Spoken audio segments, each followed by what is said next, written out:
Welcome to the program. Attorney General Githu Muigai is proposing minimum reforms on 40 issues that need to be amended in the Constitution. The Attorney General says the reforms will save the country from going to a referendum.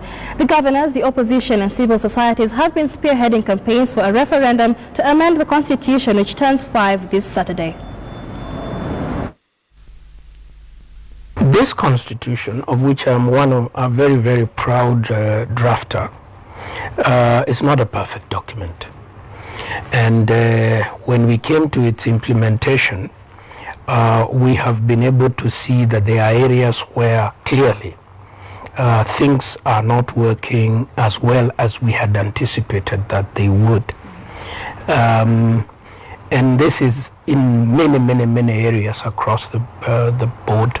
You have heard of conflicts between the Land Commission and the Land Ministry. You've heard all manner of conflicts between bodies in government and so on. And I myself believe that a discussion by those of us in government, those in parliament, those in political parties, those leading civil societies and so on, about a minimum package of reforms that ensures that the most glaring contradictions or inconsistencies or are removed would be a useful thing. The Chief Executive Officer of Vision 2030 is saying the Youth Enterprise Fund is being misused. He says investigations need to commence on what he says is irregular awarding of tenders, misappropriation of the fund and board members' self-interest. Just the other day, when the board suspended the acting CEO, the media reports that have come out, it was because the acting CEO refused to give in to the board members' request that he pays certain companies that had tendered, and that money that the acting CEO had secured was meant to pay salaries and meant to pay small operations within the fund. But they had planned to skim the 70 million that the Treasury had just given, and that is why they suspended the CEO and put their own person so that they can use the 70 million, which was meant for operations and salary. Therefore, Youth Fund has only managed to help 200,000 youth, 400,000 youth out of a youth of 20 million. Where has that money gone to? Uganda President Yoweri Museveni is set to be sworn into office to start another 5-year term in office. Opposition Forum for Democratic Change Party has rejected the results, saying they are a result of unacceptable fraud. This as their leader, Kizza Besigye, remains under house arrest. Let's now join our reporter, political affairs editor Ben Kitili, who is in Kampala. Ben, if you can hear me, for how long will the police continue holding Besigye in his own house? Well, Michelle, good morning from Kampala. Good afternoon. It's still unclear. We have tried to get into contact with the authorities, the Metropolitan Police. They are not going to tell us anything. So as far as we know, at this point, Dr. Kizza Besigye, the FDC presidential candidate, who of course, following yesterday's results, came second with some 3.2 million votes, is still under house arrest at his house just in the outskirts of Kampala. What the police are saying, or were saying when they were making the arrest, is that they did not want the FGC supporters to be unruly, and they seem to think that Besigye being around, being free or being allowed to be able to just call for press conferences and make statements will make his supporters unruly. And of course, as you know, 3 other top officials of the FDC party were also arrested, including the party president, the party national chairman, and the national coordinator of the party. They are still under custody. Those are in police custody. Dr. Kizza Besigye is under house arrest. We have been able to contact him and he has rejected the result, but he has not made any official statement yet because he's not in a position to do so. The other presidential candidate, Dr. Mama Mbabazi, who came in third, is scheduled to hold a press conference this afternoon to react to those results. We are waiting for that, Michelle. All right, now, Ben, the opposition, of course, has termed the election results as a sham. What's the way forward for them? Are they planning to protest the election? Well, at this point, we are yet to know what will happen according to the Ugandan constitution. Just talking to political analysts here, is that it does not give a lot of room for a recourse if you do not agree with the presidential election results. So it is just, it is almost a done deal for them. There's something they are calling, it's basically demonstrations by the opposition supporters, and we were able to talk to some of them here in Kampala. They could not make any loud or audible protest, but they're saying that they are waiting for word from Besigye.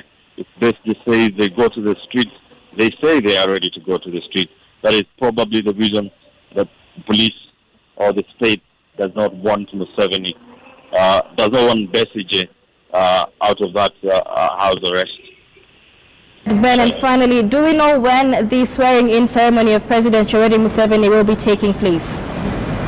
The swearing-in will be in the next 2 months. That is what I've been able to gather. The date has not been set. The Electoral Commission has not told us when exactly that will be, but all we know is that it will be at the Kololo airstrip, historical grounds, just on the Kampala Hills. That is where President Yoweri Museveni is said to be sworn in. But a lot will be happening since then. So as of now, we just know that Museveni is the president who has not been able also to react.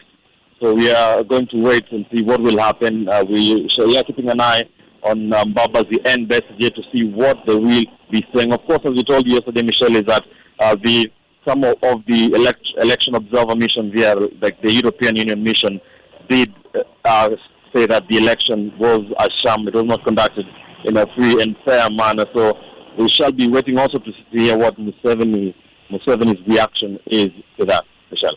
Thank you very much, Ben Kitili. There, our political affairs editor, reporting from Uganda. Now, members of the National Civil Society Congress are blaming the Jubilee government of not showing serious commitment in fighting graft in the country. They named these NYS scandals as one example of a lack of commitment to end corruption in the country, and they want the EFCC to fully unearth those involved in the NYS scandal and protect Josephine Kafura, who gave an affidavit that named several people involved in the scam. We are urging the president actually to take charge of the fight against corruption for the simple reason that Kenyans are losing hope in the fight against corruption. What we saw last week with the affidavit from the lady called Josephine has really messed up the image of our country. The image of a hairdresser, so we are being told it's a hairdresser,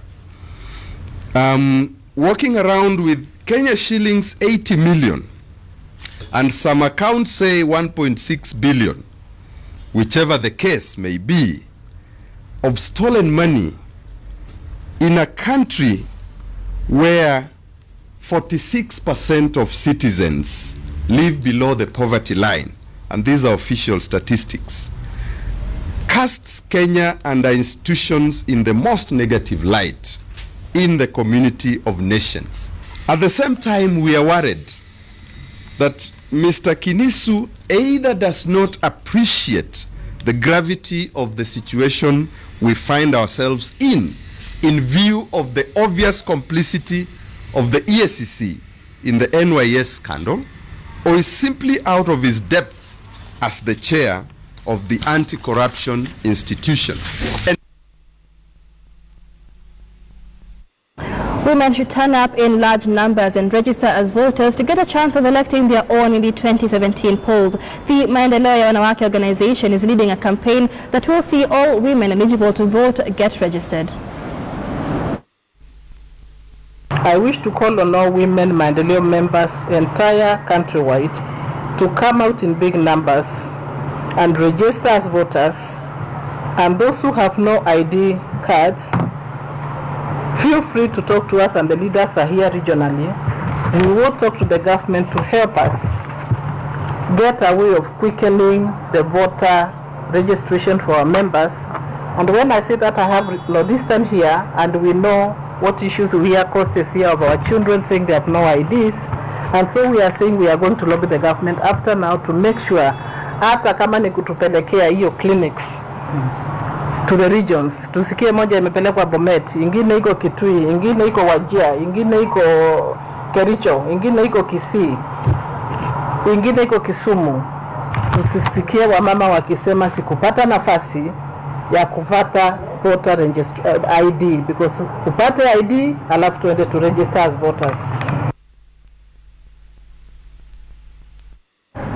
For better, for worse, a couple's vows as they exchange their marriage vows. For James Mburu and his wife, however, these words have taken on a deeper meaning. This is because Mburu has become his wife's personal caregiver since she was confined to her bed in a coma. Najma Ismail has more on this story. James Mburu carries his ailing wife to the living room in their double-room house every morning. He carefully lays her on the sofa as he gets ready to prepare her meal. It's no ordinary meal.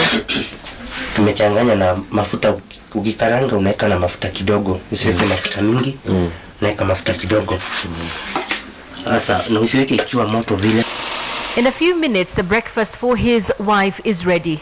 The feeding takes place in the bedroom where Grace can comfortably lie down. So once again, James carries her. For the last 2 years, this has been the routine, their way of life. James has to be a bit strict, making his wife adhere to some of the rules, like the correct feeding position to avoid food going in the risky direction. Grace suffers from diabetes and hypoxic brain injury. Thus, she is unable to support herself. She has lost sight, speech, and lives on a liquid diet and semi-solid foods through pipes. Barely 6 months after their wedding in 2012, Grace went into a coma.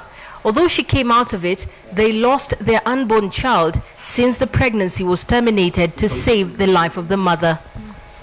Sina kazi ya kwenda kufanya kwa sababu kuna mtu mwenye naweza waachia. Kiambia mtu umwachie, anakwambia na usikae. Sasa unaona unakuwa sio embarrassed. Ukibali unaenda unakimbia bio. The unconditional love the 35-year-old man has for his wife gives him the strength to take care of her tirelessly. He had to give up his job as a chef in a leading institution to take care of her. Sasa ndio nikakaa nyumbani na mgonjwa yangu. Nikagangana naye kutoa nje kuota jua dakika 2, dakika 5, unaona atanirudisha kwa nyumba na sasa yako na catheter. Maguo imekungojea pale. Mashuka imekungojea pale. Mashit. Doctors prescribed home-based care and Mburu has done it religiously. He has learned how to mix and administer her drugs. So what the husband would do, what a home care would do, is you have a machine that you measure blood sugar at home, what is called home-based glucose monitoring. So you then adjust doses of drugs for diabetes according to that blood sugar. He also constantly checks his wife's sugar levels every morning and evening for easier management of the condition. Najma Ismail, KTN News. Welcome back to the weekend at 1. A rare occasion in Voi prison saw over 25 inmates being baptized. According to the deputy officer in charge, the institution has been partnering with religious leaders, especially churches, in rehabilitating the prisoners. This is Voi Prison, where hundreds of inmates are locked behind metal bars with possibly no hope for life. But on this day, over 25 inmates were seeking to turn a new leaf by accepting Christ in their lives through baptism. As the prisons, we believe, or within our programs, we have co-opted spiritual formation, because we believe that if an individual can change from the inside, then it won't be a big deal for him to change from the outside. It was song, praise and dance as they were dipped into the waters, believing that they would come out clean and free of their sins. According to the deputy officer in charge at Voi Prison, they have been partnering with religious leaders, especially churches, in rehabilitating the prisoners and the remands who regularly visit the facility and share a word of hope with them. Within our rehabilitation programs, spiritual rehabilitation is a core. And this event had been organized by our prison's SDA chaplaincy in conjunction with our SDA, the local church within, and it's for the purposes of spiritual formation of the inmates, those who are willing.